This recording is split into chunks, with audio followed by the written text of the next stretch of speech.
আজি আমি আলোচনা কৰিবলৈ লৈছো এইচএছ ফাৰ্ষ্ট ইয়াৰ এমআইএল এছামিছৰ ৰাৱণক বিভীষণৰ সঁচ উপদেশ মাধৱ কন্দলি। এই কবিতাটি এইচএছ ফাৰ্ষ্ট ইয়াৰ এমআইএলৰ এছামিছত দিয়া আছে। আমি প্ৰশ্নসমূহ আলোচনা কৰিম। অতি চমু প্ৰশ্ন কবিতাটিৰ পিছফালে দিয়া আছে। প্ৰশ্নসমূহ মাধৱ কন্দলিয়ে অনুকৰা ৰামায়ণ বাল্মীকি ৰামায়ণৰ শুক্লানুবাদ নে ভাৱানুবাদ?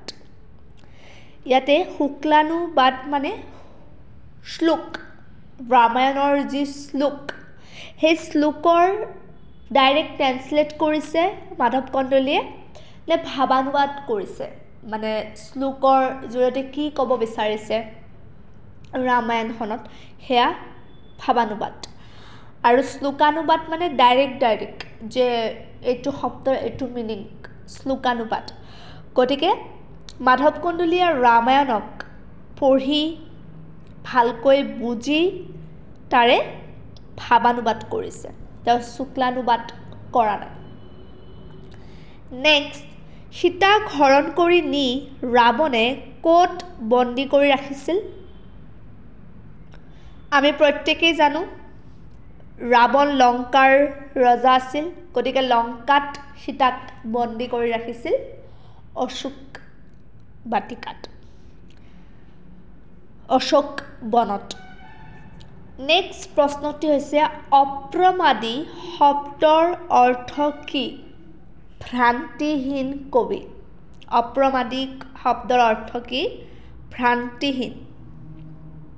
ভ্ৰান্তিহীন কবি। ইন্দ্ৰজিৎ কোন? ইন্দ্ৰজিৎ ৰাৱণৰ ডাঙৰ পুতেক আৰু তেওঁৰ আন এটা নাম হৈছে মেঘনাদ, আৰু মেঘনাদ বধ নামে এখন কিতাপো আছে ইন্দ্ৰজিৎৰ ওপৰত। গতিকে ইন্দ্ৰজিৎ হৈছে ৰাৱণৰ ডাঙৰ পুতেক আৰু তেওঁৰ আন এটা নাম মেঘনাদ। ৰাৱণৰ পত্নীৰ নাম কি? মণ্ডোদৰী। ৰাৱণৰ পত্নীৰ নাম হৈছে মণ্ডোদৰী। নেক্সট প্ৰশ্ন, চমু প্ৰশ্ন যে নৈকেশী কোন? তেওঁ বিভীষণক কিয় ৰাৱণৰ ৰাজসভালৈ পঠিয়াইছিল? বিভীষণক পঠিয়াই দিছিল ৰাৱণৰ ৰাজসভালৈ। আৰু নৈকেশী হৈছে ৰাৱণৰ মাতৃ।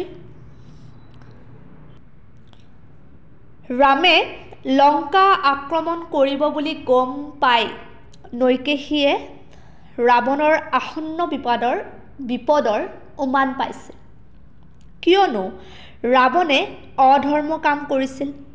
অধৰ্ম কাম কোনটো? এই যে লোকৰ পত্নী হৰণ কৰি লৈ আহিছিল। তেওঁ ৰামৰ পত্নী সীতা।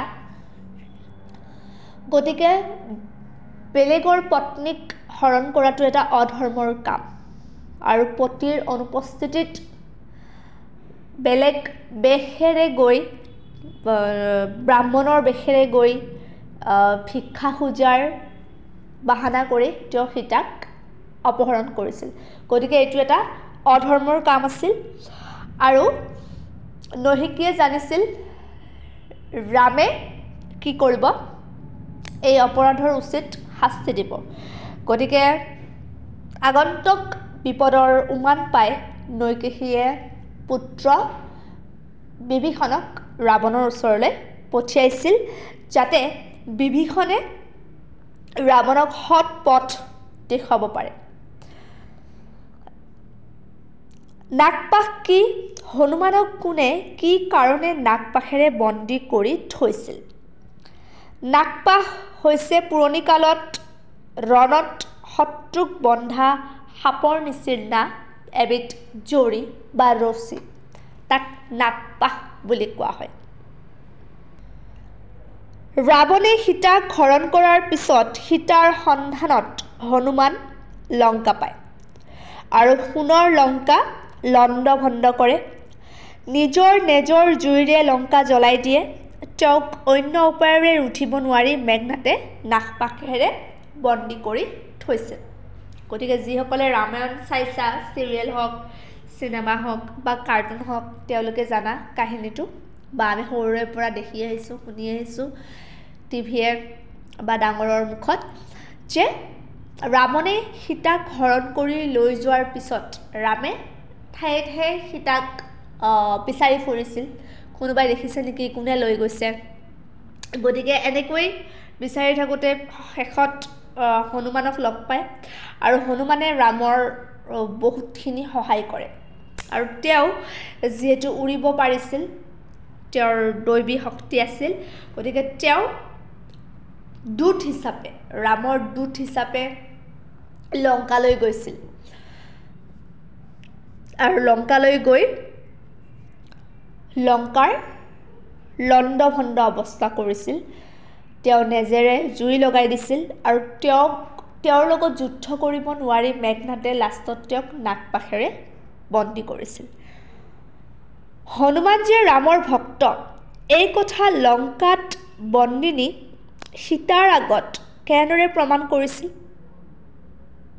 হনুমানে সীতাৰ সন্মুখত ৰামৰ শাৰীৰিক বৰ্ণনা সৌষ্ঠব্য চাৰিত্ৰিক বৈশিষ্ট্যৰ বিষয়ে কয় যে ৰাম এনেকুৱা তেনেকুৱা দেখাত তেওঁ বৰ্ণনা দিছিল হুবহু আৰু ৰামৰ হাতৰ যিটো অভিজ্ঞান আঙুঠি সেই আঙুঠিটো হনুমানে লগত লৈ গৈছিল আৰু সেই আঙুঠিটো দেখাৰ লগে লগে সীতাই বিশ্বাস কৰিলে যে এওঁ ৰামৰ ভক্ত বা ৰামৰ দূত নেক্সট শংকৰদেৱ আৰু মাধৱদেৱে ৰামায়ণৰ কোন দুটা কাণ্ড ৰচনা কৰিছিল শংকৰদেৱে ৰামায়ণৰ উত্তৰাকাণ্ড আৰু মাধৱদেৱে আদিকাণ্ড ৰচনা কৰিছিল এইখিনিতে উল্লেখযোগ্য কথাখিনি হ'ল যে আমাৰ অসমীয়াত ৰামায়ণখন অনুবাদ কৰিছিল মাধৱ কন্দলীয়ে কিন্তু ৰামায়ণৰ যি ৭টা কাণ্ড বাল্মীকিৰ ৰামায়ণৰ যি ৭টা কাণ্ড সেই কাণ্ড উদ্ধাৰ হোৱা নাই মাধৱ কন্দলীৰ অনুবাদত মাত্ৰ ৫টা কাণ্ডহে পোৱা যায় মাধৱ কন্দলীয়ে ৰচনা কৰা যাৰ প্ৰথম কাণ্ড আৰু শেষৰ কাণ্ডটো উদ্ধাৰ নহ'ল বা নাই গতিকে পণ্ডিতসকলে বা সমালোচকসকলৰ মতে যে যিহেতু আমাৰ জেনেৰেলি যিকোনো কিতাপৰ প্ৰথম ভাগখিনি বা শেষৰ ভাগখিনি ছিঙি যায় বা নোহোৱা হৈ যায় হেৰাই যায় গতিকে সেই সময়ত ইমান ষ্টেণ্ডাৰ্ড প্ৰিণ্টিং পাব্লিশ্বাৰ এনেকুৱা নাছিলে ষ্টেণ্ডাৰ্ড বাইণ্ডিং নাছিল গতিকে হয়তো উই পৰুৱাই খাই শেষ কৰিব পাৰে প্ৰথমৰ বা শেষৰখিনি বা বানপানীত নষ্ট হ'ব পাৰে গতিকে এনেকৈ দুটা কাণ্ড লুপ্ত বিচাৰি পোৱা নাযায় গতিকে শংকৰদেৱে যেতিয়া মাধৱ কন্দলীৰ ৫টা কাণ্ড পঢ়িলে ৰামায়ণৰ আৰু ইমান সুন্দৰকৈ তেওঁ অনুবাদ কৰিছে গতিকে তেওঁ ভাবিলে যে যিহেতু প্ৰথম আৰু শেষৰ কাণ্ডটো নাই গতিকে এই দুটাৰ অভাৱ পূৰণ কৰা যাওক ভৱিষ্যতৰ বাবে গতিকে শংকৰদেৱ যিহেতু সেই সময়ত অলপমান বয়সস্থ আছিল তেওঁৰ শেষ জীৱনৰ যি জ্ঞান সেয়া খুব ভাল আছিল গতিকে তেওঁ নিজে উত্তৰাকাণ্ড মানে ৰামায়ণৰ শেষৰ কাণ্ডটোৰ দায়িত্ব লৈ মাধৱদেৱক শংকৰদেৱৰ শিষ্য মাধৱদেৱক আদিকাণ্ডৰ দায়িত্ব দিলে যে তুমি আদিকাণ্ডটো ৰচনা কৰা কাৰণ মাধৱদেৱে শ্ৰীকৃষ্ণৰ শিশুলীলা শ্ৰীকৃষ্ণৰ শৈশৱৰ যি চিত্ৰ সেয়া খুব সুন্দৰকৈ দাঙি ধৰিছিল তেওঁৰ ৰচনাসমূহত তেওঁৰ ঝুমুৰা তেওঁৰ নাটকত তেওঁৰ বৰগীতত গতিকে শংকৰদেৱে ভাবিলে যে মাধৱদেৱে যদি আদিকাণ্ড বা ৰামৰ আৰম্ভণি জীৱনখিনি বৰ্ণনা কৰে বা ৰচনা কৰে সেয়া খুব সুন্দৰ হ'ব আৰু সেয়েহে মাধৱদেৱে আদিকাণ্ড ৰচনা কৰে আৰু শংকৰদেৱে নিজে উত্তৰাকাণ্ড ৰচনা কৰে আৰু বাকী মাজৰ কাণ্ডকেইটা হৈছে মাধৱ কন্দলীয়ে ৰচনা কৰা আৰু এনেকৈ অসমীয়া ভাষাৰ ৰামায়ণখন বৰ্তমান সম্পূৰ্ণ ৰূপ হৈছে নেক্সট প্ৰশ্নটি হৈছে উত্তম মধ্যম আৰু অধম কোন মন্ত্ৰক কোৱা হয় ৰাজকাৰ্য পৰিচালনা কৰোঁতে কোনবিধ মন্ত্ৰ ব্যৱহাৰ কৰা হয় কবিতাটোত বিভীষণে ৩ প্ৰকাৰৰ মন্ত্ৰৰ কথা কৈছে উত্তম মধ্যম আৰু অধম সকলো মন্ত্ৰীয়ে একমত হৈ কোনো সিদ্ধান্ত যদি লয় ৰাজসভাত তাক কোৱা হয় উত্তম মন্ত্ৰ যদি কিছুমান মন্ত্ৰীয়ে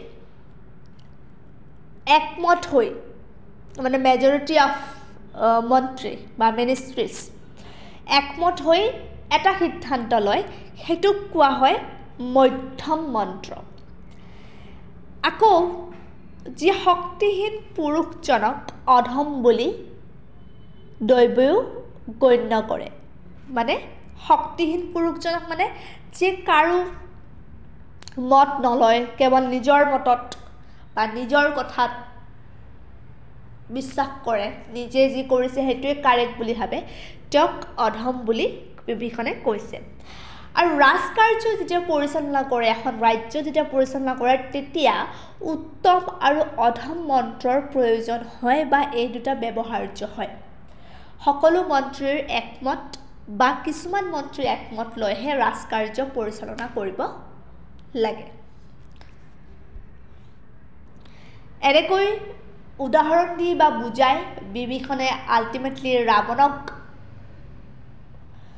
তেওঁ কৰা ভুল কৰ্মৰ বিষয়ে সোঁৱৰাই দিছে ৰামৰ পত্নী সীতাক এৰি দিবলৈ কৈছে বা সন্মান সহকাৰে ঘূৰাই থৈ আহিবলৈ কৈছে কাৰণ মাতৃ নৈকশীয়ে পুত্ৰ বিভীষণক পঠাই দিছে স্পেচিয়েলি ৰাৱণক বুজাবলৈ ৰাজসভালৈ যে তুমি তাক বুজোৱা যে সি অধৰ্মৰ কাম কৰি আছে গতিকে বিভীষণে নানা উদাহৰণ দি নানা ধৰণৰ কথা কৈ ৰামক এনেদৰে বুজাবলৈ চেষ্টা কৰিছে